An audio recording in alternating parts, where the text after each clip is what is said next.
देखिए, यहाँ पर हमारे देश में, मुल्क हिंदुस्तान में आज हर अफराद में जो बेचैनी पाई जा रही है एनआरसी को, एनपीआर और सीए को लेकर, लेकिन मेरा मुतालबा मेरे देशवासियों से ये है कि मैंने अक्सर ये देखा है कि गुज़िश्ता 10 दिनों से हम तकरीबन जो है 100 से ज़्यादा तंजीमों से हम मीटिंग कर चुके हैं कि जो है सो लोगों को आखिर पता करे, यानी कि एनपीआर क्या है, एनआरसी क्या है और सीए क्या है। जब हम गुज़िश्ता 10 दिनों से ये मीटिंग करके जो है सो लोगों में ये अवेयरनेस लाने की कोशिश कर रहे हैं कि आखिर ये है क्या, और जब गुज़िश्ता ये 10 दिनों में हम कम से कम 1000 आदमी से अभी तक मिल चुके हैं, लेकिन आम आवाम में 10% लोगों को भी ये नहीं मालूम कि ये एनपीआर क्या है, एनआरसी क्या है और सीए क्या है। देखिए, पूरे देश के लोगों में जो है सो यानी कि एक बेचैनी पाई जा रही, यानी कि एक बेचैन है पूरे लोग, मगर अगर पूछा जाए ये है क्या, ये नहीं मालूम। तो हम जो है सो आज हमारा जो हिंदुस्तान वासी है, हम ये कहना चाह रहे हैं कि जो है सो लोगों को एजुकेट करिए। भाई ये एनपीआर है क्या, एनआरसी है क्या, सीए है क्या। NPR national population register, NRC national register of citizenship, national register of citizen से, और सीए जो पहले कैब की शक्ल में आया था, सिटीज़न अमेंडमेंट बिल, अब जो पास होके जो है सो पार्लियामेंट में ये सिटीज़न अमेंडमेंट एक्ट बन चुका है।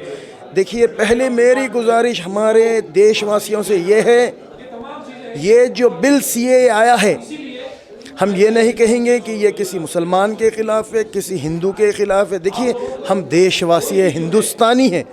ये जैसा कि एक मुसलमान अपनी रहबरी कुरान के ज़रिए करता है, अगर कोई मेरा हिंदू भाई है तो उसकी रहबरी भगवद गीता से है, अगर मेरा कोई क्रिश्चियन भाई है उसकी रहबरी बाइबल से है, वैसे ही हम हिंदुस्तानियों के लिए जो कुछ भी हम रहबरी लेते हैं वो कॉन्स्टिट्यूशन के ज़रिए लेते।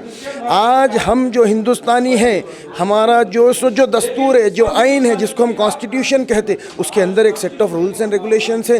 हुकूमत कैसा चलेंगी, क्या करना है, क्या नहीं करना है, एडमिनिस्ट्रेशन जो भी रहेगा, ये जो है सो कॉन्स्टिट्यूशन के लिए चलेगा। लेकिन अब जो कॉन्स्टिट्यूशन जो हिंदुस्तानियों के लिए एक जीने का सलीक़ा बताता, उस पर हमला किया जा रहा है, कॉन्स्टिट्यूशन का गला दबा दिया जा रहा है। देखिए, कॉन्स्टिट्यूशन के एक अंदर आर्टिकल है, आर्टिकल 14, जिसके अंदर जो है सो कहते हैं right to equality, all are equal in the eyes of law. फिर आर्टिकल 15 के अंदर ये कहेंगे कि जो है सो डिस्क्रिमिनेशन नहीं किया जाएगा on the grounds of religion, race, caste, creed, sex, place of birth. अब ये जो बिल आया है, हम ये कह रहे हैं कि जो है सो ये कॉन्स्टिट्यूशन के ख़िलाफ़ है। लिहाजा हर हिंदुस्तान वासी को ये देखना चाहिए कि जब कॉन्स्टिट्यूशन पे हमला हो रहा है तो जो है सो हम उठ के खड़ना है। अब जो है सो बाज़ लोग इसको जो है सो कम्युनल ब्लेंड देने की कोशिश कर रहे हैं। अरे भाई, ये मुस्लिम के लिए ऐसा हुआ, ऐसा हुआ, ना ऐसा मत कहिए, ये बिल्कुल गलत है। देखिए, और देशभक्ति का सबूत हमसे लेना चाह रहे हैं। अरे यार, आप इतना गौर करो कि जो है सो आप डिमोनेटाइजेशन लेके आए, पूरे आपका साथ दिए, आप जीएसटी लेके आए, पूरा आपका साथ दिए, फिर जो है सो आप ट्रिपल तलाक़ के ऊपर बात करें, एक पर्सनल कम्युनिटी के ऊपर, एक वन कम्युनिटी के ऊपर, तब भी हम खामोश रहे। बाबरी मस्जिद के ऊपर भी जब कोई दिए, जब भी खामोश रहे।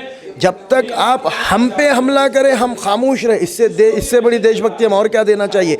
यहाँ पर अब हमला हमारे कॉन्स्टिट्यूशन पे है, इसलिए हम आवाज़ उठा रहे हैं, और जो है सो इसके जो लीगल स्टेप्स रहेंगे वो भी कहेंगे, और जो है सो लोगों को भी इसके ऊपर एजुकेट करेंगे। इंशाअल्लाह हमसे जो हो सका हम कॉन्स्टिट्यूशन बचाने के लिए करते रहेंगे।